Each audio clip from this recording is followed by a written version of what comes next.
Buenas tardes, queridos amigos y amigas participantes en esta sesión de la Academia, que, como bien sabéis, abre una nueva línea de actividades nuestras, que en este caso son actividades de reflexión y de investigación sobre problemas que afectan al mundo de la psicología española. Eh, Hemos tenido el mayor interés, la Junta Directiva, en organizar esta sesión una vez que tuvimos conocimiento del trabajo que venía realizando el profesor José María Peiró y en colaboración también con el profesor José Bermúdez sobre un problema esencial en toda vida profesional, como es la empleabilidad de los profesionales y la demanda mayor o menor que la sociedad tiene de estos profesionales y la manera que hay o que encontramos para ajustarles más adecuadamente a la sociedad, a su tarea y a las condiciones de trabajo. Yo confío en que esta sesión probablemente no podrá cerrar todos los puntos que será necesario considerar en un estudio completo del tema, pero creo que abre un camino perfectamente desarrollable y hoy podemos dar un primer paso importante en la dirección de tomar conciencia y discutir las líneas básicas que nuestros dos compañeros van a presentar. Quiero comenzar dando las gracias al profesor José María Peiró y al profesor Bermúdez por haber aceptado, primero, por estar trabajando en estos temas tan relevantes para los psicólogos. Segundo, por haberlo hecho, digamos, de una manera tan rigurosa y tan aplicable al mundo de la práctica o de la consideración empírica de los problemas. Y, en tercer lugar, por haberse aceptado organizar esta sesión y, sin más, y voy a decir dos palabras que tienen que ver con este tema. El tema de la empleabilidad, desde mi punto de vista, es un tema que podríamos suponer que es un tema práctico y no es un tema de ciencia teórica, pero esta academia está preocupada por la situación y por la realidad de la psicología en nuestro país, y esa situación es, por un lado, de un conocimiento científico y, por otro, la situación de un mundo profesional y de una correlación o de un servicio eficaz a la sociedad española desde el punto de vista en que los psicólogos nos movemos, que son los problemas comportamentales y problemas mentales.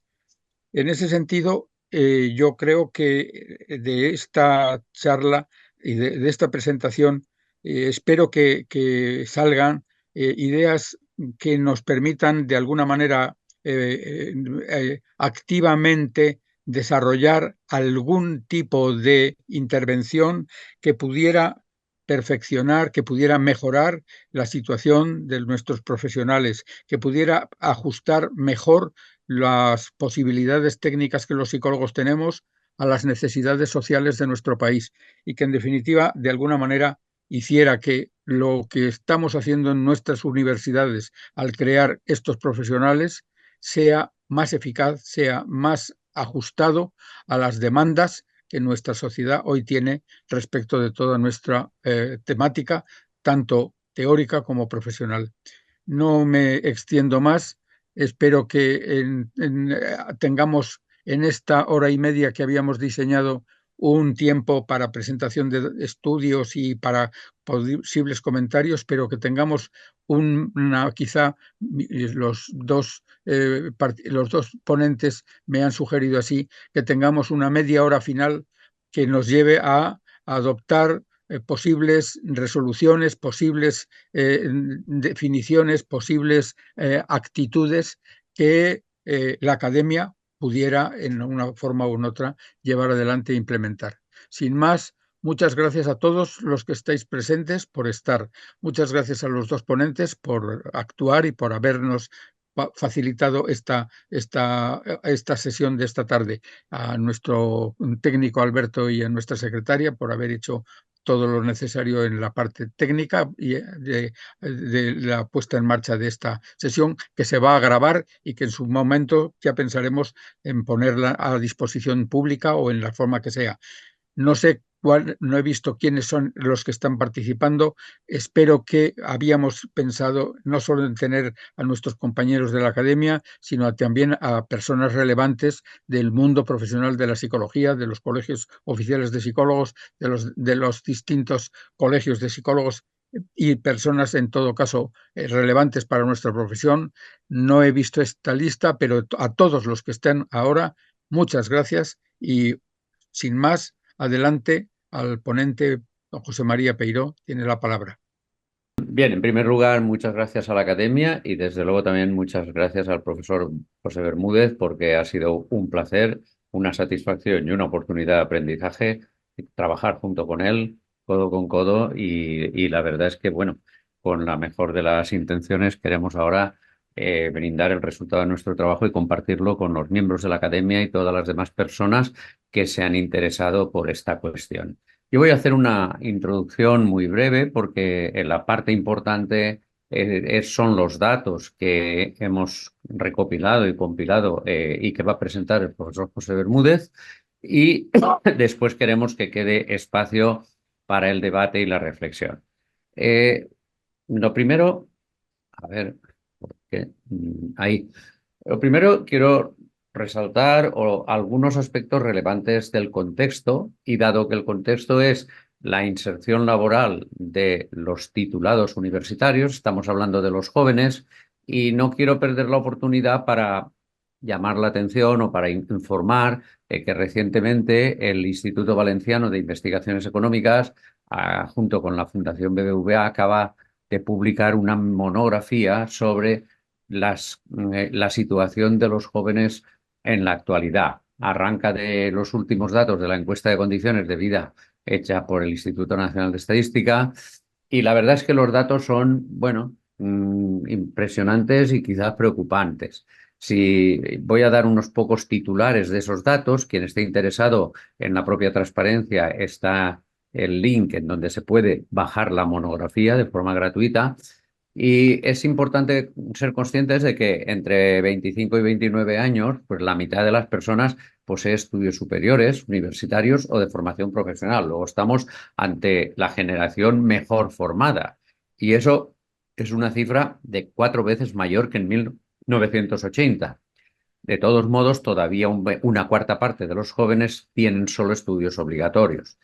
Y un 14%, que es una cifra alta si la comparamos con Europa, son jóvenes que ni estudian ni trabajan. Por otra parte, el 53, o sea, uno de cada dos de las personas de 16 a 29 años tiene dificultades para llegar a fin de mes y eso se sitúa 4 puntos porcentuales por encima del promedio de la población. Por otra parte, las condiciones laborales de los jóvenes no son muy positivas, ya que uno de cada 4 tiene contrato a tiempo parcial, cuando la mayor parte de ellos no la quieren, no es su preferencia, y esto está 12 puntos por encima de la media del conjunto de la población. También la tasa de temporalidad de trabajos temporales es más alta y dobla la del promedio. Eh, si seguimos dando, los salarios de los jóvenes son un 35% inferiores a la media. Y el progreso de sus ingresos, porque uno puede pensar, bueno, pero eso según va avanzando en la vida se va arreglando. Bien, pero se va arreglando de manera muy lenta, ya que, por ejemplo, antes, a los 27 años, ya se conseguía estar en la base de cotización similar a la media, y ahora para llegar a la base de cotización similar a la media de la población activa, la población empleada, tienen que llegar a los 34 años. Luego, eso también es un dato preocupante que lleva a cierta precariedad de los jóvenes. Si descontamos otros efectos, vemos que la formación profesional aumenta los salarios en un 11,3% cuando lo comparamos con los de la educación obligatoria. O sea, si uno tiene formación profesional, cobra de media un 11,3% más. Y si uno es universitario, cobra un 33% más. Pero la renta media por unidad de los jóvenes en los hogares en los que son los jóvenes los sustentadores, pues es de 16.000 euros anuales y un 15% menos que la media de los hogares. 16.000 euros anuales por persona, unidad de gasto. Esa renta, esa menor renta es hasta un 40% por debajo de la media en el caso de los hogares en donde el joven no tiene formación superior. El colectivo de jóvenes, además, representa actualmente el 14,8% de la población y comparativamente ha perdido 9 puntos porcentuales menos que en 1995. Luego, tampoco es un colectivo que atraiga la mayor atención de los policy makers o de las personas que hacen las políticas, porque tampoco tiene un volumen muy importante comparado con, por ejemplo, los mayores, que son más de un 20%. Bien, teniendo en cuenta todas estas cosas, hace unos 2 años y medio, pues aparecieron una serie de noticias, por ejemplo, del País: los titulados en psicología crecen sin freno frente a la falta de empleo. También ya en años anteriores habían aparecido llamadas de atención en los medios, como diciendo demasiados psicólogos, empleabilidad de los estudiantes de psicología, y ahí ya se citaba un trabajo de Adolfo Hernández sobre esa temática. Esto hizo, y estos son los inicios de lo que hoy nos reúne aquí, que en una sesión a finales del año 22, pues ante el comentario de este tipo de información en los medios, pues yo planteé la posibilidad de hacer un observatorio o un análisis a partir de los datos que pudiéramos, digamos, conjugar para que la Academia de Psicología de España pues conociera y analizara la situación, y esa es la naturaleza y el objetivo de este así llamado Observatorio de Psicología, que en realidad es una reflexión sobre datos de posibles estudios y observatorios. Y la idea no era solo centrarnos en esta temática, sino también centrarnos o abrir la posibilidad de que otros académicos se interesaran por analizar otros ámbitos de la psicología, como puede ser la docencia, la investigación, la transferencia, el impacto en la sociedad, etcétera. Bien,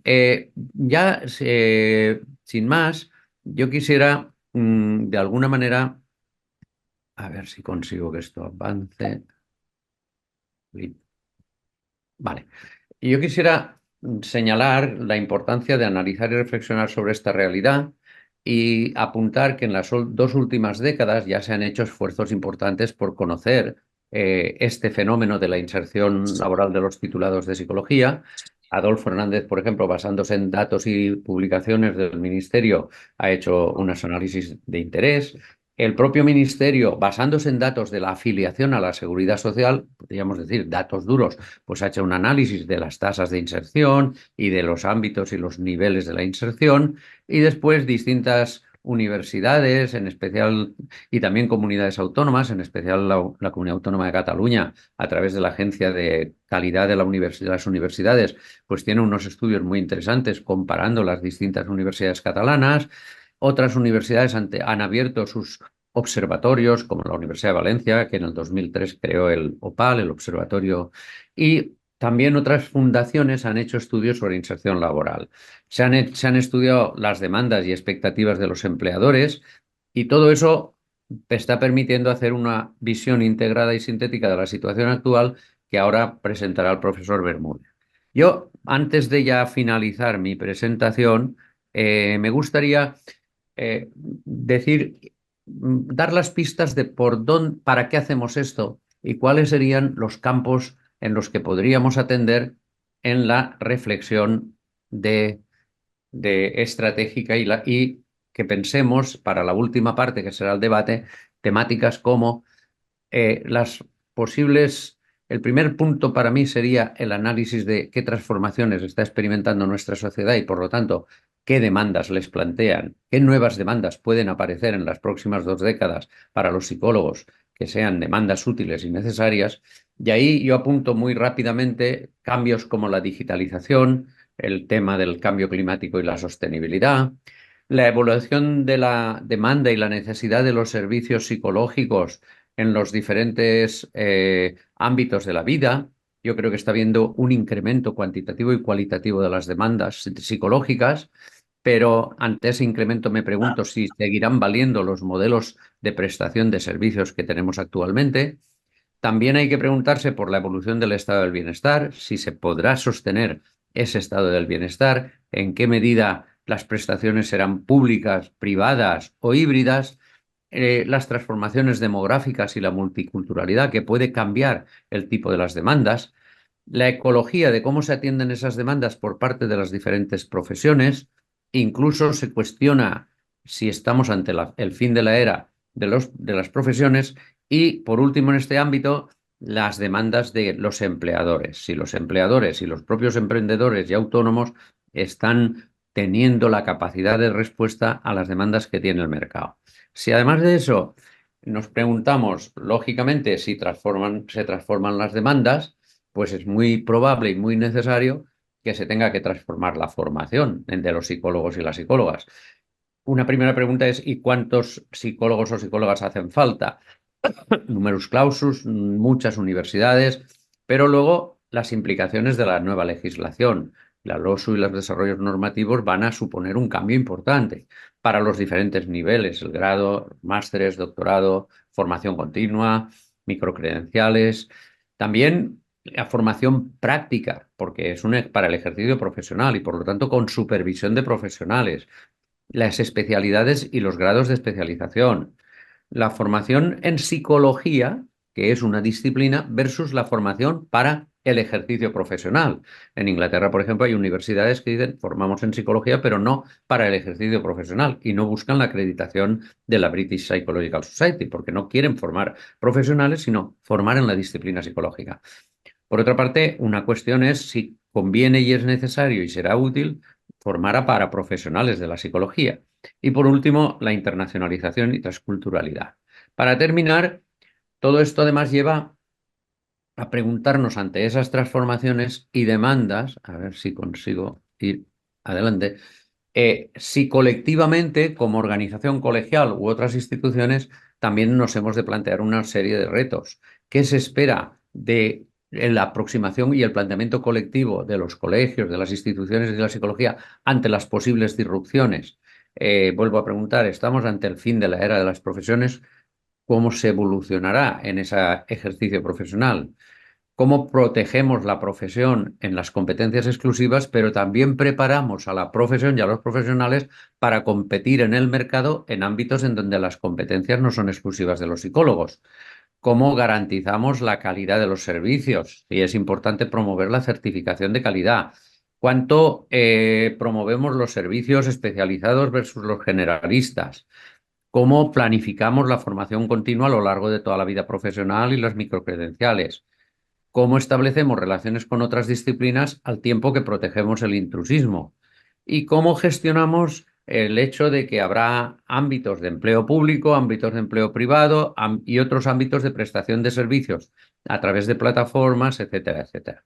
Bien, para mí estos son como los grandes retos, pero para ilustrar y proporcionar información ante esos retos y demandas, que yo los he ofrecido ahora de entrada, por si cuando el profesor Bermúdez nos vaya contando cómo están las cosas, ya vamos pensando en qué podríamos proponer y sugerir y reflexionar y qué líneas estratégicas podríamos apuntar, pues por eso las he presentado ahora al principio. Después podemos organizar el debate en función de esos tres grandes apartados, si les parece bien.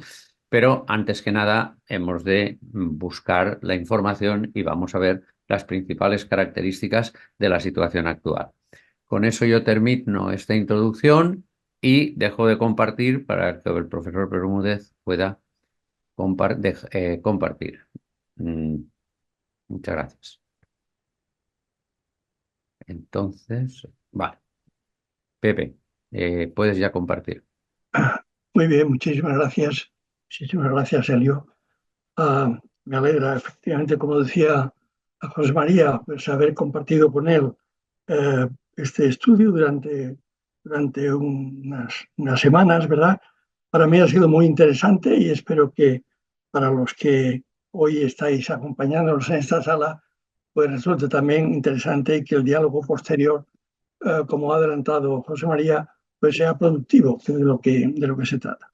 Bien, yo voy a adelantar un poco cuál es el resumen y la idea final a la que quiero llegar. Y no es otra que decir que o mostrar cómo el mercado laboral español, como ha señalado también José María de manera espléndida, adolece de una serie de desequilibrios oferta-demanda que condicionan, a mi entender, muy negativamente la inserción laboral, de manera particular en los aspectos cualitativos de la misma y de manera especialmente significativa en la población universitaria. Desde esta perspectiva, el objetivo de nuestro trabajo ha sido analizar en qué medida estos desequilibrios oferta-demanda pueden estar condicionando también la calidad de la inserción laboral de los titulados en psicología. Y en la medida de lo posible, como él señalaba, a sugerir posibles vías de intervención en este ámbito. Por ejemplo, potenciando la formación y capacitación de nuestros titulados, teniendo, esto es muy importante, teniendo siempre presentes las necesidades y fluidez dinámica del mercado laboral. Para este análisis nos hemos venido apoyando en informes que periódicamente elaboran tres de las más reconocidas fundaciones que trabajan en este ámbito. Es el caso de la Fundación BBVA y BIE, la Fundación CID o la Fundación ISEAC, a partir de bases de datos reconocidas españolas y europeas. Viniendo al primer apartado, que sería fijar el contexto general del empleo o empleabilidad de los universitarios españoles en comparación con la Unión Europea, si bien es cierto, y José María en una de las diapositivas daba datos al respecto, si bien es cierto que mientras más elevado es el nivel formativo, mayores son las posibilidades y calidad de la inserción laboral, hay no obstante características propias del mercado laboral español que hacen que la valoración global del mismo sea inferior a la de la mayoría de los países de la Unión Europea, en diversos parámetros estructurales y de calidad de la misma. Por ejemplo, niveles de ajuste vertical, horizontal y de otros tipos que aumentaremos, tipo de contrato, jornada laboral, salario, etcétera. Algunos datos también él adelantaba en su introducción. Aunque existen, y esto no se puede olvidar, notables diferencias entre unas ramas de conocimiento y otras, y a su vez entre las diversas titulaciones englobadas en cada una de ellas. Así, por ejemplo, si bien el nivel de egresados universitarios en 2022 era bastante superior al de la Unión Europea, como vemos en la gráfica, es por el contrario especialmente preocupante la baja proporción de población con estudios secundarios de carácter profesional. Un 10% en España frente a un 35% en la Unión Europea. El valor de España es, de hecho, el más bajo de la Unión Europea, teniendo en cuenta que este es el tipo de egresados que parecería demandar en mayor medida el mercado laboral español. Es igualmente preocupante la baja tasa de titulados en las disciplinas STEM, ciencia, tecnología, ingeniería y matemáticas. 25% en Europa frente al 18 o 19% en España. Disciplinas que, como sabemos, desempeñan o están llamadas a desempeñar un papel crucial en la innovación, el desarrollo tecnológico y el crecimiento económico. Este notable desequilibrio entre las necesidades de la estructura productiva española y la oferta de titulados, o dicho en otras palabras, el desajuste entre la demanda de trabajo por parte de los titulados universitarios y la oferta de puestos de trabajo existente en el mercado laboral, facilita que la inserción laboral de los titulados de la Universidad Española en ellos se observen en mayor medida que en la Unión Europea una serie de desajustes que van a condicionar significativamente la calidad de su empleabilidad. Que nuestros titulados, en otras palabras, se enfrenten en promedio condiciones laborales menos favorables en comparación con sus homólogos europeos. Así, por ejemplo, en 2022, España presentó la segunda tasa de desempleo más alta para estos graduados. Mayor tasa de desempleo de la regulación, mayor temporalidad o peores salarios, mostrando un perfil más positivo solo en la tasa de empleo a tiempo parcial. Un primer desajuste que queríamos comentar es el que se observa entre los requerimientos del puesto de trabajo y el nivel formativo del demandante de empleo, que es lo que se conoce como desajuste vertical, que se suele traducir en significativos niveles de sobrecualificación. Esto es, que se trabaja en ocupaciones para las que no se requiere la titulación universitaria. Así, según datos de Eurostat de 2022, en nuestro país se registra el mayor porcentaje de la Unión Europea de ocupados entre 20 y 64 años con educación superior que trabajan en ocupaciones de baja cualificación, siendo el dato de la Unión Europea, el 22%, probablemente infinitamente inferior a la situación que tenemos en España. Sin embargo, a partir de los datos del SEPE, el nivel de sobrecualificación se reduciría a un 32%, siendo también la primera vez desde el año 2012 en que la sobrecualificación de las mujeres ha superado a la de los hombres. En todo caso, se tomen los datos del SEPE o los datos de Eurostat, sigue siendo un nivel de sobrecualificación notablemente superior al que existe en la Unión Europea. Esta preocupante situación de sobrecualificación se debería fundamentalmente al desequilibrio entre la demanda asociada al volumen de egresados universitarios, que es bastante elevada, como hemos comentado, y la incapacidad o dificultad que muestra la estructura productiva del país para generar oferta suficiente de empleos que permita absorber tal demanda. El sistema educativo español produce un gran número de graduados universitarios. Sin embargo, la estructura productiva del país parece que no es capaz de generar puestos suficientes de alta cualificación, especialmente en aquellos perfiles claves para el futuro, como son los científicos, técnicos e informáticos. Este fenómeno, que puede observarse en todos los sectores productivos, aunque existen al mismo tiempo notables diferencias entre unos grupos ocupacionales y otros, conlleva que una parte considerable de los graduados superiores esté empleado en puestos de baja cualificación, con la consiguiente merma de sus resultados laborales, como por ejemplo menores ingresos por el trabajo desempeñado, como también adelantaba José María. Un segundo tipo de desequilibrio o de desajuste es el que se produce entre las características de la oferta de empleo y la naturaleza específica de la formación del solicitante. Es lo que se conoce como desajuste horizontal. El empleo se produce en ocupaciones que poco o nada tienen que ver con la naturaleza específica de la formación acreditada en el título universitario.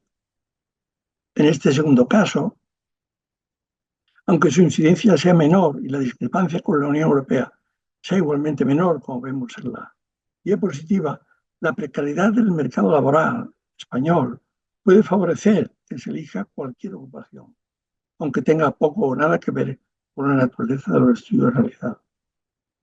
Desde 2014, este desajuste en España ha disminuido más de un 3% frente a la relativa estabilidad que muestra los datos de la Unión Europea. Globalmente, en 2020, España presentaba un nivel de desajuste ligeramente inferior al de la Unión Europea, aunque, como puede apreciarse, existen diferencias igualmente, de nuevo, entre las ramas de conocimiento. Los ámbitos en los que hay menor desajuste, tanto en España como en la Unión Europea, son salud y servicios sociales y ciencias sociales, que rondan en torno al 20%, aunque pueda haber diferencias entre las titulaciones específicas. Por ejemplo, en el caso concreto de psicología, presenta un nivel de desajuste horizontal en torno al 31%. Aunque este nivel de desajuste pudiera parecer no muy significativo, puede suceder al mismo tiempo que aun cuando la ocupación en la que se ha empleado, en nuestro caso, el título de psicología, tenga un nivel de ajuste horizontal aceptable, las condiciones de empleo puedan no ser precarias. Probablemente, como vamos a ver a continuación, lo que está ocurriendo en psicología. El tercer tipo de desajuste, denominado sobreestimación de la cualificación, hace referencia al desequilibrio entre la demanda del mercado y el nivel de preparación o competencia del solicitante de empleo. En este sentido, se ha denunciado con frecuencia que los universitarios españoles no saldrían de la universidad con el nivel de conocimientos y competencias que corresponderían a su nivel de estudios. De ahí que se puedan observar, en comparación con la Unión Europea, un mayor nivel de desempleo, una mayor tasa de sobrecualificación y la dificultad de las empresas para cubrir sus vacantes. Sobre esta cuestión, el reciente barómetro del CID de 2023, que estudia la valoración de la sociedad sobre la calidad del sistema universitario, revela, como señalaremos más adelante, que la inmensa mayoría de los encuestados cree que la universidad debería tener como prioridad la inserción laboral de sus graduados. Sin embargo, al mismo tiempo, en torno a la mitad de los encuestados opinan que la formación universitaria poco o nada tiene que ver con lo que demanda el mercado laboral. En este sentido, estudios recientes ponen de manifiesto la dificultad que encuentran las empresas a la hora de buscar personal para cubrir sus vacantes. Sigue existiendo una brecha importante entre las capacidades y los conocimientos con los que salen los universitarios españoles al mercado laboral y aquellos que demandan las empresas. De hecho, un gran porcentaje de empresas informan tener problemas para contratar al personal que precisan. Pueden ser ilustrativos a este respecto los resultados del estudio Empleadores llevado a cabo por la ACU, la Agencia Catalana de Calidad del Sistema Universitario, y recogidos en el informe CID del 2023, y que resumimos en esta diapositiva, y que viene a mostrar esencialmente cómo el 54% de los empleadores o estados informan haber tenido dificultades en la contratación. De estos, un 44% en el ámbito de la psicología, indicándose como motivo principal en el 70% de los casos, si nos fijamos en la parte inferior de la diapositiva, la falta de personas tituladas con las competencias necesarias para el puesto de trabajo. Datos que ponen claramente de manifiesto la brecha existente entre las capacidades, conocimientos, las cualificaciones en definitiva que demandan las empresas y la formación con la que los graduados universitarios acuden al mercado de trabajo.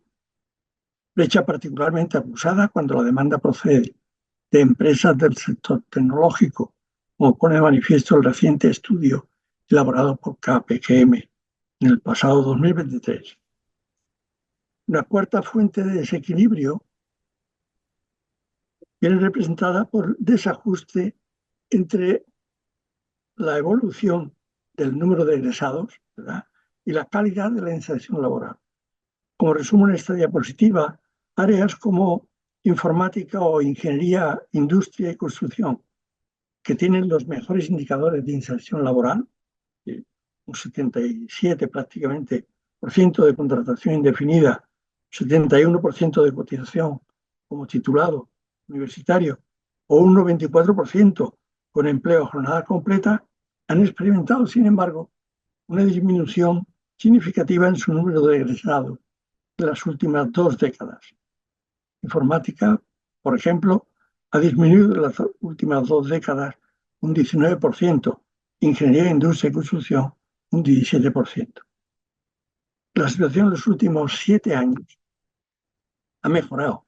Para informática, el número de egresados ha crecido un 16%, pero ha empeorado de nuevo significativamente para ingeniería, industria y construcción, que ha descendido un 30%.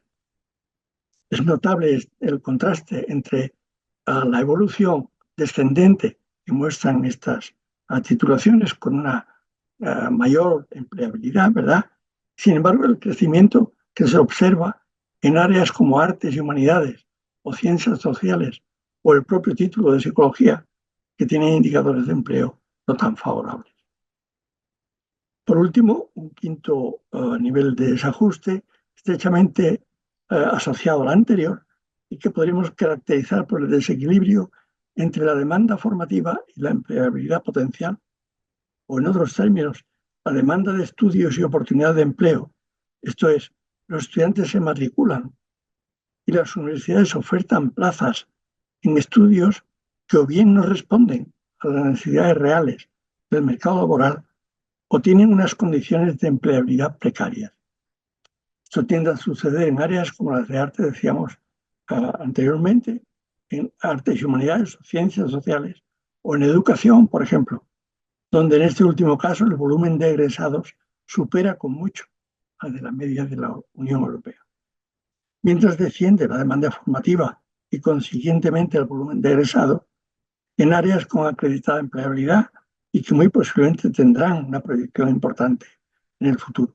Este puede ser el caso de áreas como las que señalamos, informática o ingenierías, o disciplinas STEM, como igualmente señalábamos al principio de la presentación. El desajuste se viene produciendo desde hace tiempo y no parece que vaya a revertirse a corto plazo.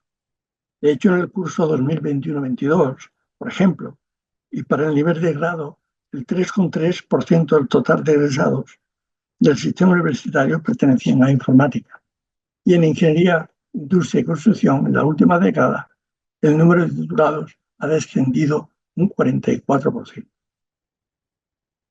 Para interpretar estas discrepancias entre empleabilidad y evolución del número de egresados por una parte, y oferta universitaria y preferencia estudiantil por otra, una hipótesis podría ser que los universitarios no disponen de suficiente información a la hora de escoger la carrera universitaria, especialmente sobre su posibilidad, las posibilidades de inserción laboral que ofrecen la titulación. O bien puede ser que, pese a disponer de esa información, tienen otros criterios a la hora de elegir carrera, tal vez la vocación, a la que tradicionalmente se ha apelado, ¿verdad? La facilidad o dificultad de los estudios u otras preferencias personales. Desde este contexto general de la brecha entre oferta de trabajo y empleabilidad de los titulados superiores, pasamos a considerar el caso específico más en detalle de los titulados en psicología. Haremos este análisis a partir del análisis de las cohortes 2013-14, 2015-16, por ser las que han recibido mayor atención hasta ahora, y la inserción laboral de estos titulados en 2018, 19, 20, añadiendo datos preliminares complementarios de 2022 que ya comienzan a aparecer en los últimos informes de 2023. En contraste, haremos este análisis en contraste con los indicadores medios de inserción laboral de las áreas de conocimiento a las que se suele asociar la titulación de psicología. Es el caso de ciencias sociales y ciencia de la salud, cuyos resultados aparecen marcados en las dos últimas columnas de la tabla. Para una más fácil y rápida lectura de este contraste de los datos que aparecen en la tabla, que son tal vez excesivos, ¿verdad? He marcado en amarillo cuando el indicador en psicología es peor que en ciencias sociales, y en rojo cuando es significativamente peor en la rama de ciencia de la salud. Así podemos apreciar de manera resumida cómo 5 años después de la graduación, los titulados en psicología presentan unos niveles más precarios en la mayoría de los indicadores de inserción laboral en comparación con el promedio de las titulaciones englobadas en ambas ramas de conocimiento. Viendo ahora a cada uno de estos indicadores, por lo que respecta en primer lugar a la tasa de empleo, aunque se aspira, ¿verdad?, a que psicología forme parte de la rama de ciencias de la salud, existe aún una notable distancia en este indicador respecto a las clásicas disciplinas de la rama de ciencia de la salud. Así, por ejemplo, medicina es tras informática el ámbito que ofrece una mayor inserción laboral para sus graduados, aproximadamente un 95%. Asimismo, las personas graduadas en enfermería registran una tasa de inserción del 93%. En ambos casos se dan las mayores tasas de empleo encajado, ajuste vertical, horizontal, de todos los ámbitos de estudio analizados y considerados en estos informes.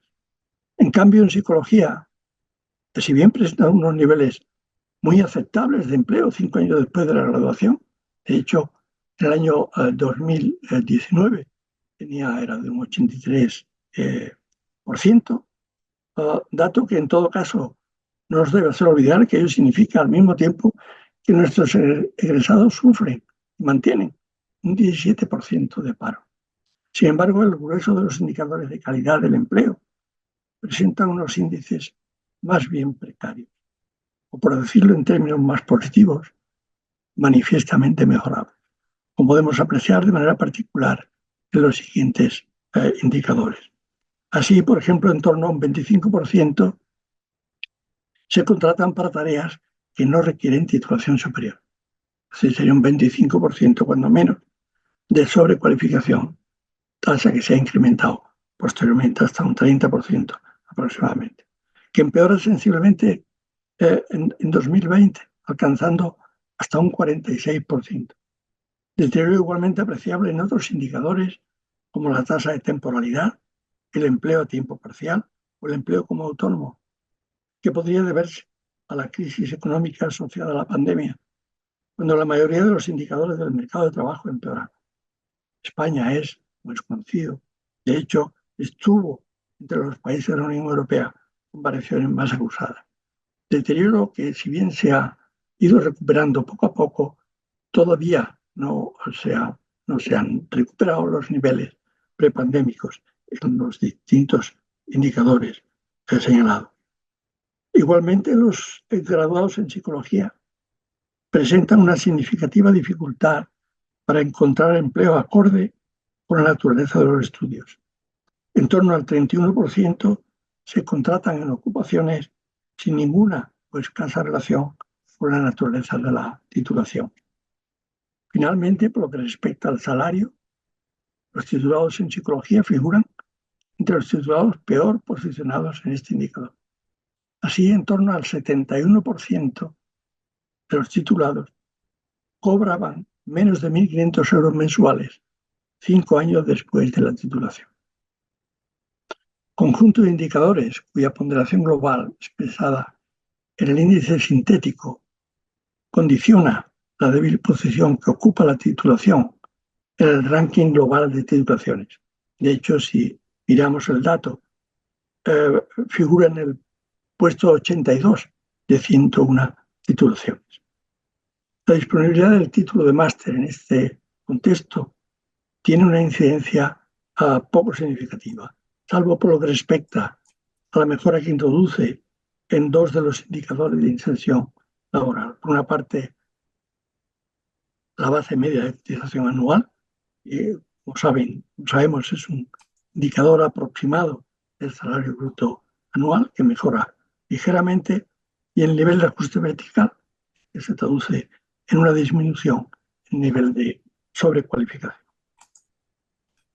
Información complementaria al análisis descriptivo que acabo de comentar al hilo de la tabla, nos la ofrecen los datos relativos a la asociación entre el título de psicología y la calidad del empleo de sus egresados, expresada en este caso en la probabilidad de que se ocupen empleos con indicadores precarios de calidad.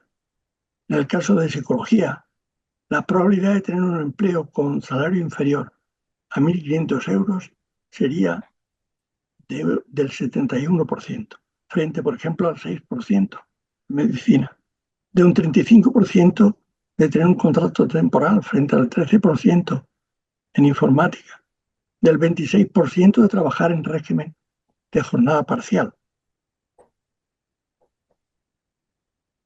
Interpretando estos datos en el informe ICEAC, se apunta, y cito textualmente, en los últimos años la oferta de grados universitarios se habría multiplicado. El actual modelo de financiación favorece a las universidades cuya oferta educativa es amplia, tanto en términos de alumnado como en número de grados. Esto puede comprometer la calidad de los grados si la planificación de su contenido no va acorde con las necesidades demandadas por el mercado laboral. Y la escasez de orientación de la oferta universitaria hacia titulaciones con elevadas tasas de inserción laboral contribuye a agravar esta realidad. Este desajuste entre oferta y demanda laboral puede acarrear consecuencias directas para la economía en su conjunto, en gran medida debido a las potenciales pérdidas de productividad, el impacto negativo sobre los salarios o la satisfacción laboral. Cierro conmigo. De alguna manera, lo que estos datos indican es que los egresados en psicología tienen un notable riesgo de ocupar empleos precarios, es decir, con negativos indicadores de calidad. Niveles más próximos a las titulaciones de la rama de ciencias sociales y muy diferentes, significativamente peores que los de las ocupaciones de la rama de ciencias de la salud, aunque figure escrita esta rama en algunos de los informes más recientes. Realidad que tal vez debería invitarnos a la reflexión. En resumen de la información disponible y que hemos venido comentando sobre indicadores diversos de inserción laboral de los titulados en psicología en España, muestra a nuestro entender un perfil notablemente consistente con el perfil de desequilibrio oferta-demanda descrito globalmente en la primera parte. Así, por ejemplo, 5 años después de la graduación, los titulados en psicología presentaban aún en 2019 en torno a un 25%, perdón, se me adelantó, un 25% de sobrecualificación y un nivel notablemente superior a la ciencia de la salud, que tenía solo un 7%. Un 30% de desajuste horizontal, ligeramente inferior en este caso a ciencias sociales, pero de nuevo muy superior a la media de las titulaciones en ciencias de la salud. Por lo que concierne en tercer lugar al potencial efecto de sobreestimación de la cualificación. Y aunque no disponemos de datos directos relativos a la competencia con que nuestros titulados egresan de la universidad, tenemos el dato que aportaba la investigación de la ACU, comentado anteriormente, que señalaba que el 44% de las empresas que contratan psicólogos encuentran dificultades para encontrar el candidato adecuado. Por último, y por lo que respecta a las otras dos fuentes de desequilibrio comentadas, el desajuste entre oportunidades y calidad de empleo y evolución de egresados universitarios y de la demanda de matriculación, respectivamente, desde la consideración, por una parte, del crecimiento en el número de egresados y demanda de matriculación en psicología en los últimos 7 años, un 28,5% y un 44% respectivamente, y por otra la relativa precariedad de sus indicadores de inserción laboral, en el último informe de la Fundación SID se llega a plantear la siguiente cuestión, y cito de nuevo textualmente: ¿es coherente tener más de 9.000 titulados en psicología, 9.202 de hecho, en el curso 2021-22, frente a los apenas 1.500 o 1.700 de física o matemáticas, titulaciones, como ya se ha señalado, con muy superiores niveles de empleabilidad y con un mayor potencial impacto en la estructura productiva española? La respuesta obvia sería que también en psicología se puede estar produciendo el desequilibrio oferta-demanda que ya comentábamos caracteriza la estructura productiva y el mercado laboral español a nivel global. Muy probablemente esta provocativa cuestión tal vez sugiera la necesidad de que se estudien las vías oportunas y se diseñen las estrategias apropiadas para, además de formar profesionales con el mejor conocimiento y competencia investigadora, les dotemos de un perfil que les permita encajar más adecuadamente en el tejido productivo. Junto a los factores externos, como entre otros la oferta de empleo, la situación económica del país o la regulación del mercado laboral existen en cada momento, la empleabilidad de nuestros titulados viene condicionada de manera importante por la disponibilidad, por una parte, del conocimiento y habilidades instrumentales requeridos por el puesto de trabajo, aspectos asociados a la titulación, como sabemos, ¿verdad? Y por otra parte, de las competencias personales para su adecuado desempeño. Por lo que concierne a las competencias en general, la mayoría de las ocupaciones a las que acceden los titulados universitarios requieren de las 15 competencias más valoradas en el mercado laboral español y que figuran ahí en la primera fila de la tabla. Esto indica que existen competencias con un alto grado de transversalidad, es decir, que son esenciales para poder trabajar en un gran número de ocupaciones. En concreto, las 15 competencias más valoradas se utilizan por al menos el 77% de las ocupaciones analizadas. En algunos casos, como vemos en la figura, este porcentaje puede ser notablemente superior. Por otra parte, aunque nos limitemos a estas 15 competencias más generalmente valoradas en el mercado laboral, si tenemos en cuenta el grado en que las distintas competencias son requeridas en las distintas ocupaciones específicas, podremos apreciar el grado de especificidad o multidisciplinaridad de cada profesión. Es el caso, por ejemplo, mirando la tabla, es el caso, decía, de, por ejemplo, matemáticos, estadísticos, profesiones de matemáticos, estadísticos y actuarios que parecen no hacer uso de la mayoría de estas competencias más valoradas, ¿verdad? Esto reflejaría una gran especificidad en las tareas que realizan. En el caso opuesto se sitúan otras ocupaciones como ingenieros, arquitectos o profesionales de las ciencias biológicas o de la salud, para las cuales se requiere el 100% de las competencias más valoradas. En el caso concreto de los psicólogos, se espera que al menos reúnan 3 de estas competencias más valoradas. Es el caso de prestar asesoramiento y consultoría, desarrollar redes o relaciones profesionales y planificar y programar actos y actividades. Sin embargo, en la medida de su potencial inclusión en los grupos ocupacionales de otras profesionales de la salud, especialistas en recursos humanos o en el ámbito de especialistas en ciencias sociales, muy probablemente se le podrían atribuir el conjunto de las 15 competencias indicadas.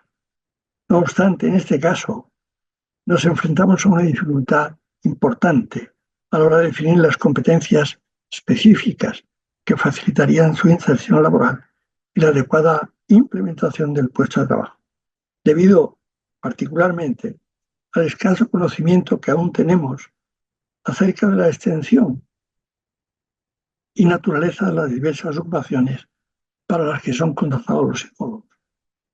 Diversidad que incluso puede observarse aun tomando como estructura las especialidades formalmente contempladas en la titulación. De igual manera, este desconocimiento dificultaría el establecimiento del repertorio competencial sobre el que se esperaría fuesen entrenados durante su etapa formativa curricular.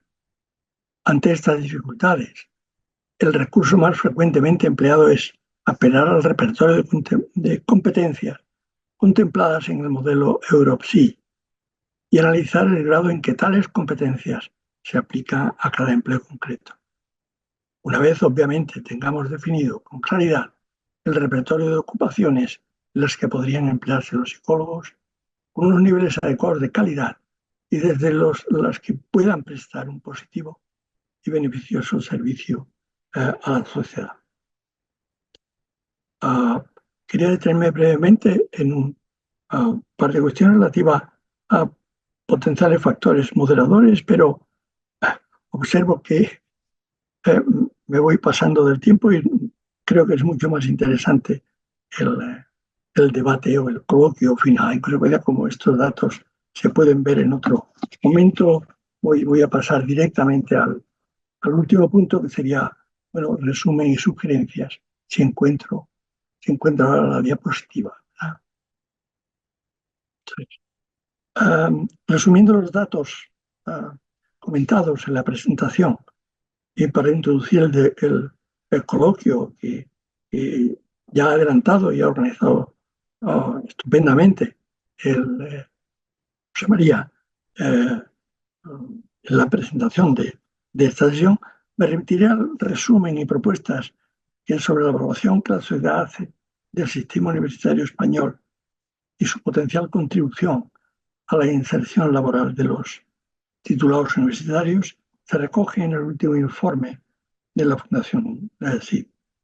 Por lo que respecta, en primer lugar, a la evaluación del sistema universitario, los resultados más significativos de la encuesta llevada a cabo se pueden resumir en los siguientes términos, figuran en la parte superior de la diapositiva.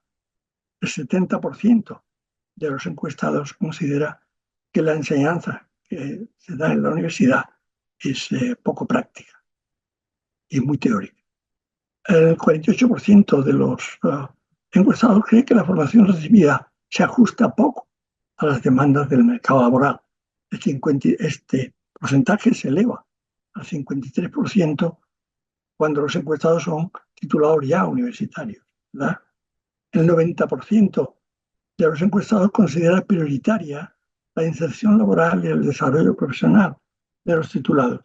De nuevo, porcentaje que se eleva al 93% entre los titulados universitarios. Finalmente, el 33% cree que hay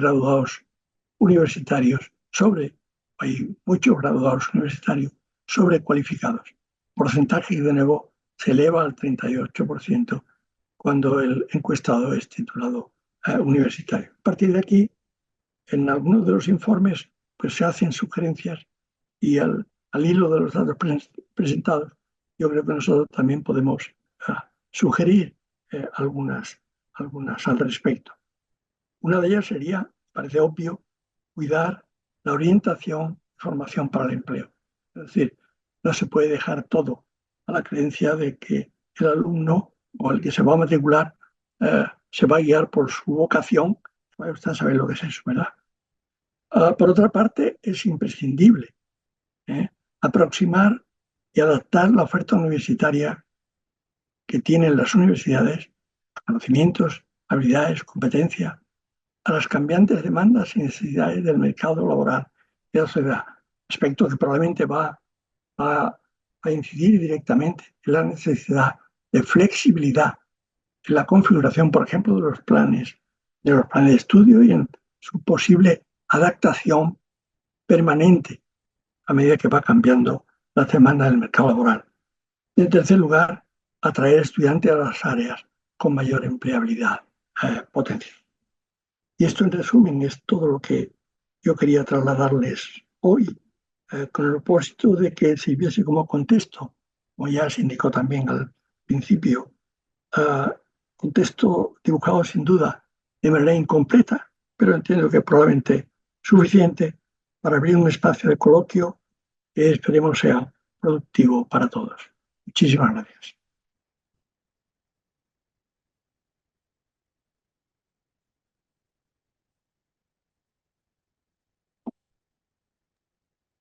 Muchas gracias, Puede José María Peiró. Puedes tomar la batuta para organizar los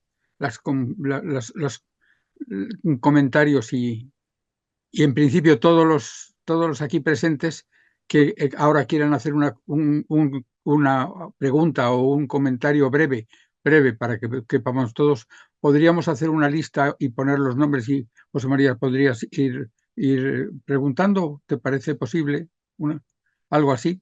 Bien, primero que nada, yo propongo que ahora todos los que quieran pudieran abrir la cámara. ¿Por qué? Pues porque podemos poner en vista y por lo tanto así podemos ver los que quieran levantar la voz por vía o tomar la voz o tomar la palabra vía señalar con la mano, pedir la palabra, pues puede hacerlo y los que quieran hacerlo simplemente señalando con la mano en la imagen, pues también. Yo creo que, bueno, los datos son hablan y dicen muchas cosas. Además, Pepe Bermúdez nos los ha contado de una manera que resaltaba retos y cuestiones que requieren reflexión. Y yo propongo como 3 espacios ahora de aportación de todos los que quieran intervenir Ujú. y que serían, el primero, eh, ¿está la profesión dando respuesta a las demandas en lo peor de la sociales? pandemia en el año 2020. A ver, no, he oído a alguien, pero A no ver, sé. Bien, la primera, podríamos abrir un espacio de unos 8 o 10 minutos, 8 minutos, para que aquellas personas que quieran hacer comentarios y sugerencias sobre en qué medida la profesión está respondiendo a las demandas sociales y cuáles son las demandas sociales que nos pueden venir y para los cuales habría que tener más capacidad de respuesta. Esa sería una primera yo dedicaría 8 minutos a esta primera ronda.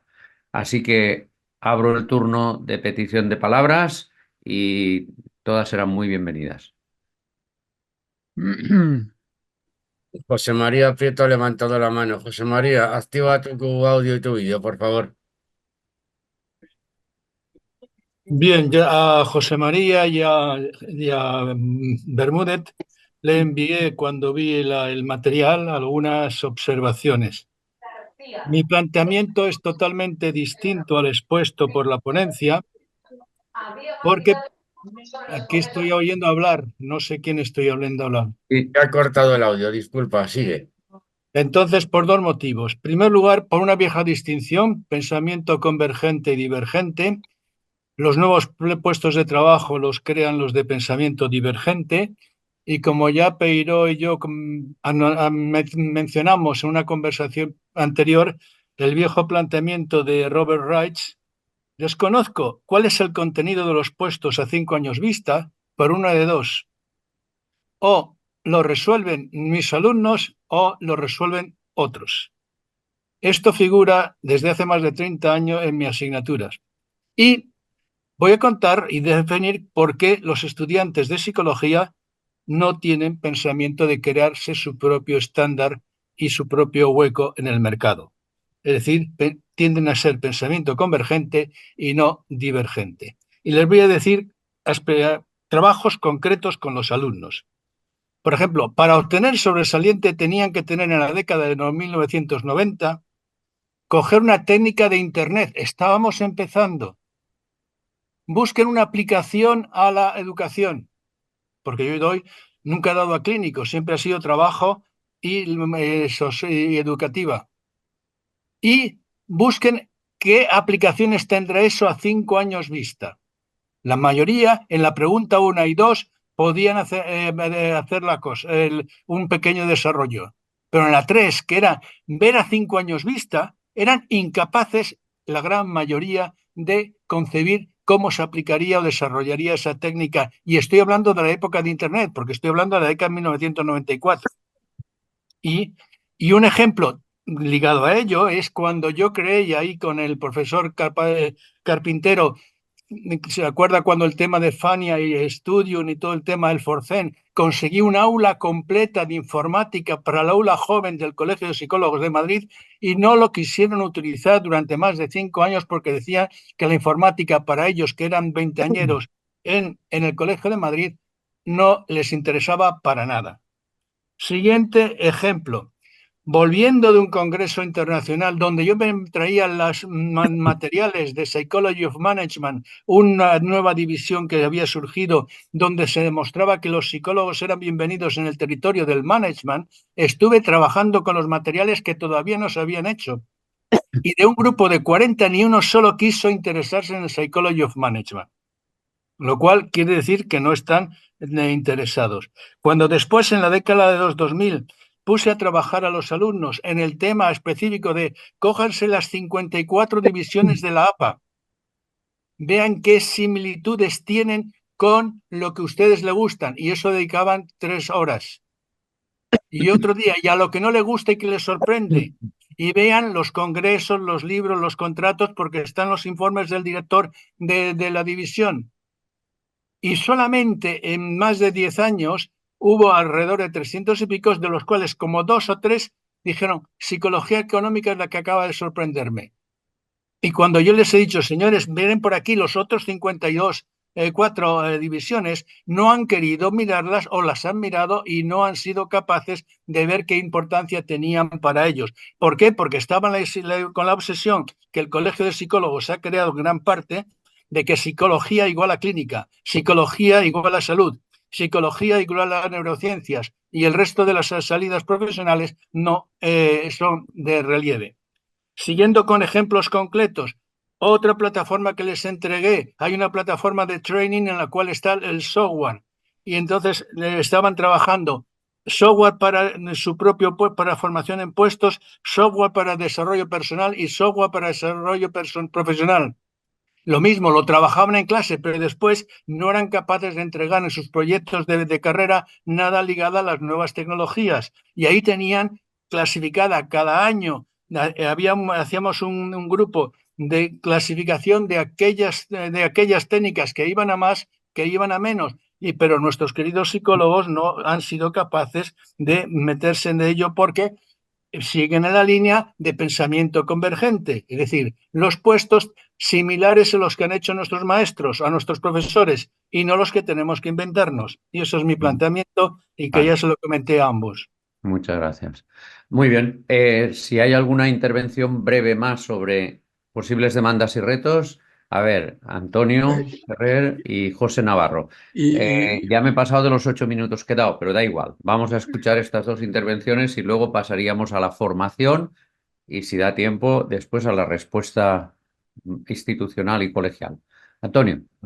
Gracias, José María, y brevemente también gracias a la Academia por estas iniciativas, que en particular, en este caso a mí, actualmente como decano de una facultad, la de Psicología de la Universidad de Valencia, y a otros compañeros que también veo presentes y en los que pudimos difundir esta charla, pues sin duda nos interesan, pues porque estamos formando a esas personas que van a ese futuro no muy halagüeño por el panorama que se nos pinta. Y que no somos desconocedores, porque una de las cuestiones que en los últimos años se ha modificado en la universidad precisamente es el control de la calidad, que incluye muchos criterios, entre ellos el potencial o la potencial inserción laboral del alumnado. Yendo al grano de la pregunta en particular, y que tenía que ver con si la profesión está dando respuesta a las necesidades que realmente la sociedad nos está demandando, se ha citado el ejemplo de ACU, de informes de ACU, de la Agencia de Calidad de Cataluña, donde precisamente se denota que realmente los empleadores nos están diciendo que hay un conjunto de competencias más bien de carácter transversal,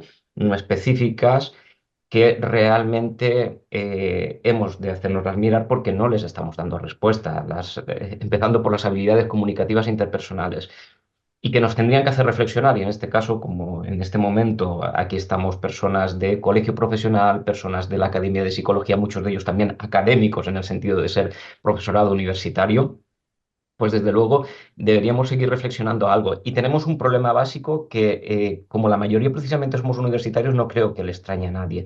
Y es esa fuerza o esa resistencia, perdón, al cambio que tenemos.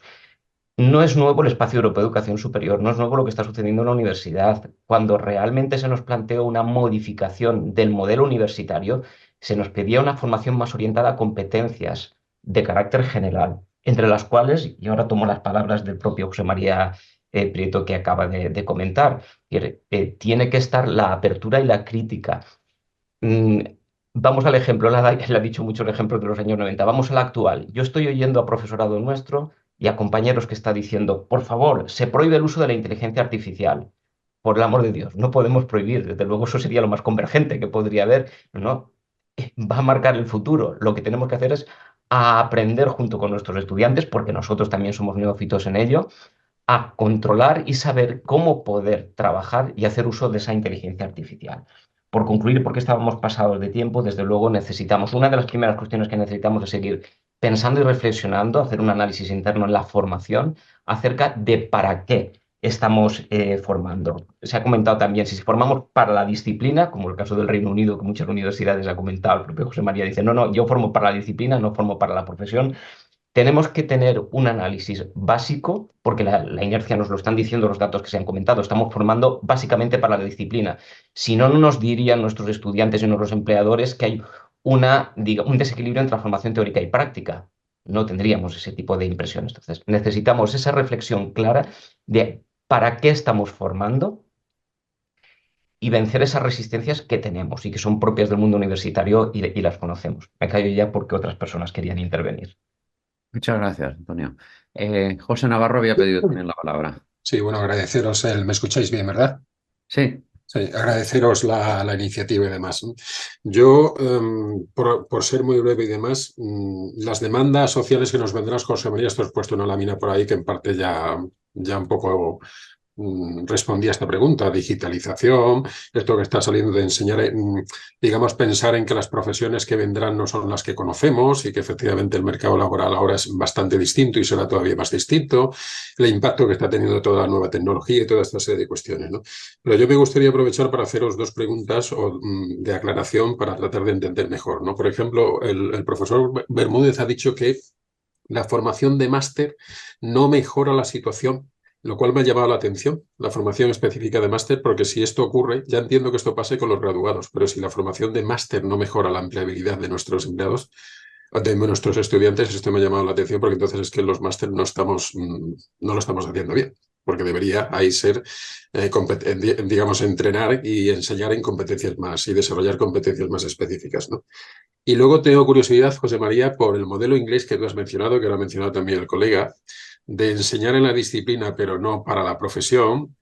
¿Qué sabemos de cómo funciona? Si tenemos información de cómo funciona o no funciona. Porque sería, no sé si es un tema a explorar o es un tema a olvidar, pero ellos tienen ya recorrido en esto, ¿no? Porque yo creo que efectivamente vamos caminando hacia ahí. Nuestros grados de psicología van caminando un poco hacia ahí, a enseñar en la disciplina, pero no para la profesión. Solamente esto. Respecto de, porque tengo el esto abierto, respecto de lo último, el tema es muy pragmático. Aquellas universidades que quieren enseñar psicología, pero no quieren acreditar su título desde la perspectiva profesional, pues enseñan la disciplina, y eso para las personas intelectualmente curiosas que quieren formarse en el conocimiento de la disciplina, del ser humano y del comportamiento humano, pues se le da formación. Pero claro, con esos estudios no están reconocidos para el ejercicio profesional, porque eso requiere una acreditación. Entonces, es una opción, digamos, estratégica de determinadas universidades que no han querido acreditar desde la perspectiva de las exigencias que hay que dar cuando se forma profesionales, pero no tengo evaluación porque son objetivos muy diferentes. Tampoco sé cuántas hay. Pero bueno, clarificado eso, le doy la palabra al profesor Bermúdez, que puede Sí, aclarar. sí, no, muy brevemente. Perdón, solo simplemente decir que me pongas en la lista de palabras. ¿Qué hecho estás? Venga. No, No muy consigo levantar la brevemente, mano. como ha sido la pregunta, la respuesta es igualmente breve. Si tomamos en cuenta los indicadores de inserción laboral, los datos son los que he dicho. Es decir, el máster no mejora sustancialmente. Hay alguna mejora, si el salario es superior, ¿verdad? El problema fundamental que existe en el caso del máster es que solo mejora aquellos másteres que son habilitantes. Es decir, que probablemente a lo mejor una de las opciones que cabría emprender en psicología es que haya más másteres que habiliten profesionalmente, porque son esos los que sí producen una mejora significativa. El máster en sí mismo, como grado universitario, no, simplemente incrementa un poco el conocimiento, pero nada más. Muy bien, gracias. Elio Carpintero. Sí, gracias. Bueno, voy directamente a las cuestiones que habías planteado en términos y a ver si me puedo explicar.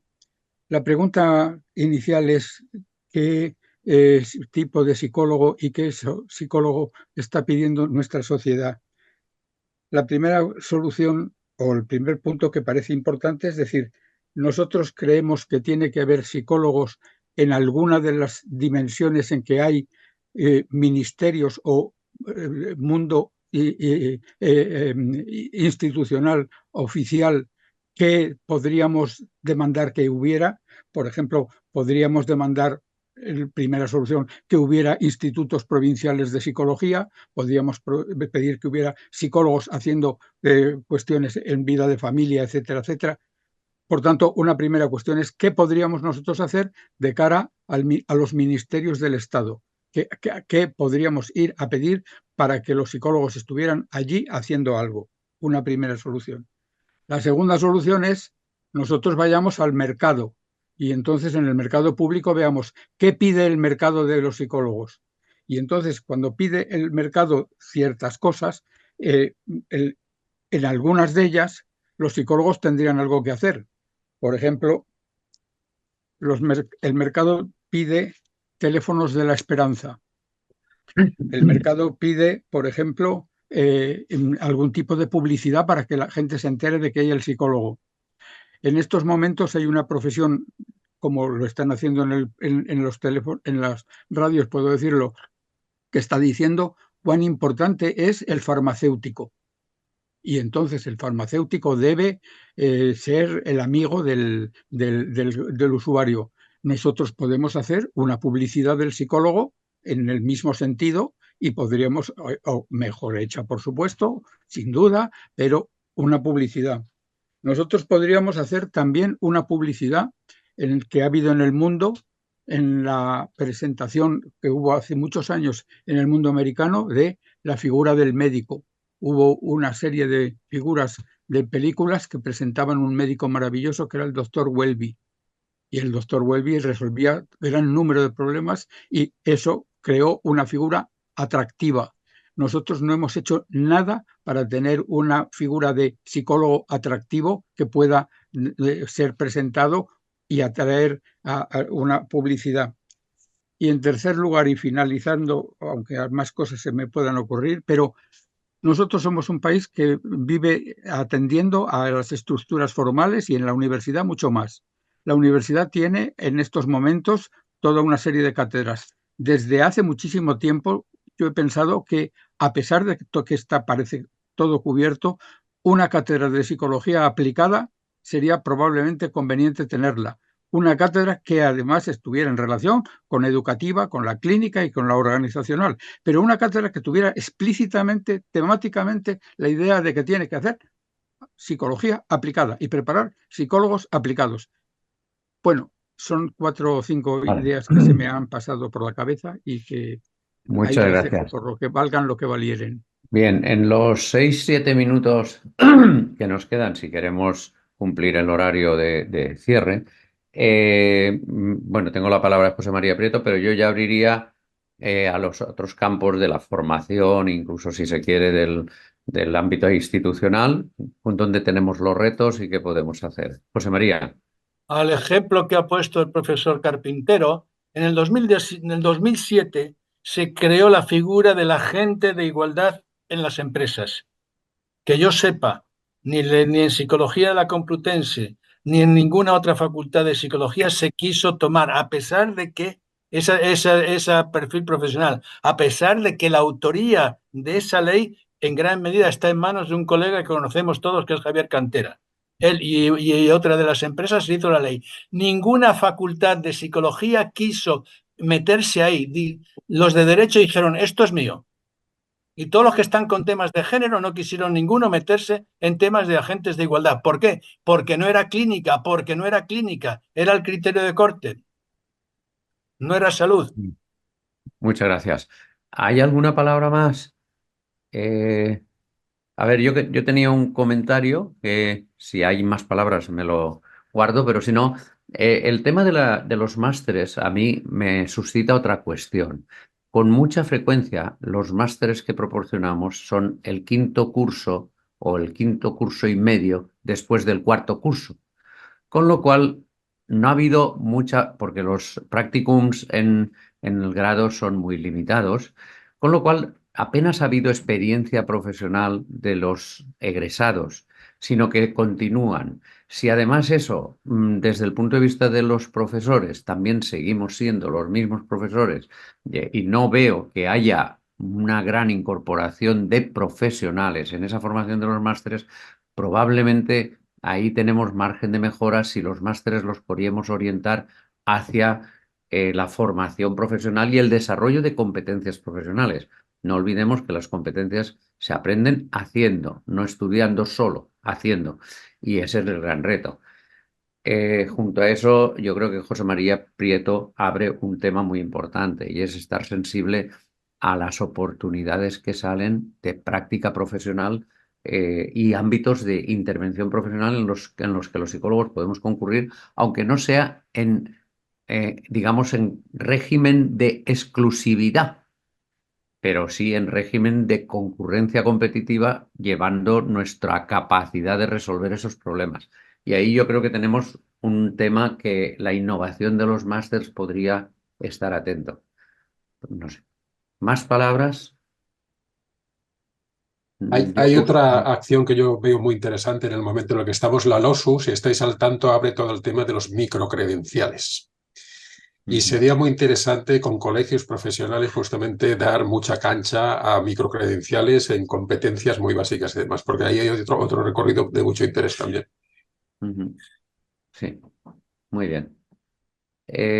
No sé si De hay... todas maneras, José María, por lo que estáis comentando, a ver, el problema de los másters no es tanto que no mejore la competencia de los egresados de máster, sino que responde también, como había apuntado el profesor Bermúdez, a que si ya hay una sobrecualificación con relación al grado, la situación de empleabilidad, no de formación y de competencia, sino de empleabilidad de los egresados de máster no mejora su situación. Las encuestas es en cierto modo lo que reflejan. No es que no mejoren en sus competencias, sino que no mejora su situación de empleabilidad porque para el empleador, y como habíamos citado el propio informe de la ACU, les preguntaba eso, que, oiga, ¿es determinante la posesión de un título de máster para que usted contrate a? Pues el 50% decía, no, realmente no. Si ya están sobrecualificados con grado, con eso mucho más. Por otra cuestión también, es decir, yo no creo que haga mucha falta hacer publicidad a la psicología o que estemos ahí, porque ahora mismo estamos sobrados en cuanto a interés de ser cursada la psicología. El reto lo seguimos teniendo en precisamente la inserción. Y ahí yo entiendo que una de las preguntas que ha hecho José María es algo que tendríamos que plantearnos con más calma y detenimiento, que era el fin de la era de las profesiones. Realmente estamos ante un fin de la era de las profesiones porque muchas veces desde el propio foro de la psicología que acoge precisamente a academia, colegio profesional, estamos reclamando la regulación de profesiones y precisamente la administración es muy antirregulación. Y eso genera problemas también. Y nosotros tenemos que llegar a un cierto consenso acerca también de hacia dónde queremos ir, hacia una formación generalizada o caemos en la presión de una formación muy especializada. El Espacio Europeo de Educación Superior nos hablaba de formar en competencias básicas de carácter general, siendo conscientes de ese futuro cada vez más cambiante que en principio demandaba profesionales de futuro más abiertos y flexibles para adaptarse a esas necesidades cambiantes. Y entiendo, bueno, esto ya es una percepción y opinión personal, que nosotros seguimos empeñados en hiperespecializar desde la formación de grado, porque que me corrijan el resto. La mayor queja de nuestros alumnos muchas veces es que no me han formado en A, en B o en C. Y obviamente, pues José María Prieto lo ha comentado, tenemos el estereotipo y el sesgo hacia la psicología clínica fundamentalmente, y esa es la queja mayor. Y por mucho que nosotros le digamos al alumnado que no formamos para una profesión concreta de manera muy específica, pues no hay manera de lograrlo. ¿De acuerdo? Y eso también genera una presión sobre el propio profesorado que no acaba de estar convencido en que los contenidos de formación es la excusa para formar en la competencia, que no a la inversa, que es lo que suele suceder. Muy bien, estamos en las 8:30. Yo le daría la palabra primero al profesor Bermúdez y para cerrar al profesor Elio Carpintero, primero porque el profesor Bermúdez ha recibido una serie de comentarios sobre lo que él básicamente ha dicho, así que igual quieres hacer una intervención. Sí, sí, no, yo estoy globalmente de acuerdo con las cosas que se han comentado. Me ha parecido llamativo, digo, porque esta cuestión, la rigidez del sistema universitario y el que sigamos empeñados en la cerrazón mental, ¿verdad? Pues esto es muy antiguo ya. Yo recuerdo cuando comenzaba mis estudios, hace ya más de 50 años, que ya se discutía. Y lamentablemente seguimos en lo mismo, ¿no? Yo creo que comentando algunos de estos temas con José María Peiró en días pasados, y al hilo, por ejemplo, de la transformación de las profesiones, bueno, lo que plantea, por ejemplo, de una manera muy radical, el informe CID, cuando pregunta si es justificable que tengamos 9.000 psicólogos, que no se sabe exactamente para qué, porque no tenemos definido exactamente cuál es el rango y el conjunto de profesiones, perdón, de ocupaciones para las que están dirigidos los psicólogos. Mientras no definamos eso, poco podemos avanzar, ¿verdad? Porque si no tenemos esas ocupaciones definidas, no podemos ver qué competencias hacen falta para eso, ¿verdad? Entonces yo creo que seguimos ahora mismo en un momento de gran improvisación. Es decir, la gente y los psicólogos salen y se les llaman para cualquier cosa. Claro, ese para cualquier cosa pues es tremendamente peligroso, ¿no? Y por otra parte comentábamos el tema y ahora se comentaba últimamente también, bueno, probablemente a lo mejor se necesitan otro tipo digamos, de especialistas tecnológicos, ¿no? Es lo que antes se llamaba, hace muchos años, cuando también yo casi comencé a estudiar, se hablaba de paraprofesionales, ¿no? De manera que haya personas especializadas en ámbitos muy concretos y a lo mejor eso no habría que dedicarle los 4 o 5 años. Es lo que ocurrió, por ejemplo, voy a poner un ejemplo que probablemente no me da cuento, pero hasta hace unos 15, 20 años, odontología era una parte de la medicina, estaba dentro de la medicina. Sin embargo, después de hace 15 años para acá o 20, odontología es una cosa totalmente independiente, no hace falta estudiar el sistema digestivo y el sistema neurológico. Entonces, a lo mejor la cosa va un poquito por ahí, abrir nuevos abanicos ocupacionales, ¿no? Yo creo que para eso estoy totalmente de acuerdo con lo que se comentaba, la oportunidad que brinda la LOSU de emplear a fondo la riqueza que ofrecen los microcredenciales es algo extraordinario. Siempre que no se entienda como una asignatura más anual o trimestral que uno quiere meter. Nada más, muchísimas gracias por vuestra compañía en esta. Muy bien, pues también por mi parte, muchísimas gracias a todos los participantes. Espero que queden muchas cosas en el tintero, porque el interés, lo que resulta interesante es que podamos hacer otra sesión ya de análisis y debate y de propuestas, pero para cerrar esta, un poco respetando los tiempos, le daría la palabra al presidente de la academia, que está con nosotros, Elio. Sí, muy bien, muchas gracias. Ha sido una sesión muy interesante y yo creo que debe tener algún tipo de continuidad. Yo haría una primera propuesta, que es el que los que tienen algo que decir y proponer escriban media cuartilla y se la envíen al profesor Peiró o al profesor Bermúdez con la propuesta concreta que están pensando para que todas esas posibilidades se integren. Estoy pensando que, por ejemplo, en toda esta sesión no hemos hablado de ese campo que muchos de nuestros colegas están demandando, que es la presencia radical de los psicólogos en el campo de la atención primaria de la seguridad social, por ejemplo. Y como eso, hay otras muchas cosas que evidentemente deberíamos de considerar. Por consiguiente, para que esto se actualice y se continúe, enviemos a los ponentes de esta tarde nuestras propuestas. Ellos lo integran de la manera que lo entiendan más eficaz y nos lo vuelven otra vez a presentar a la academia y volvemos a hacer otra oferta, otra sesión, si esto es posible, y si además los participantes hoy aquí entienden que ha sido de interés, pues asistirán y seguiremos adelante. Y al final tendremos un cierto documento que es ante el psicólogo español de hoy, la Academia de Psicología, que propone. Y a eso se presentará y la Academia asumirá y peleará por ello en los marcos institucionales, en los marcos de la vida pública y en los marcos, si hace falta, de la publicidad. Y a todos los aquí presentes, muchísimas gracias por su presencia, y a los ponentes, doble gracia por la presentación, por la organización y por el desarrollo de esta tarde. Muchas gracias y levantamos la sesión. Muchas gracias.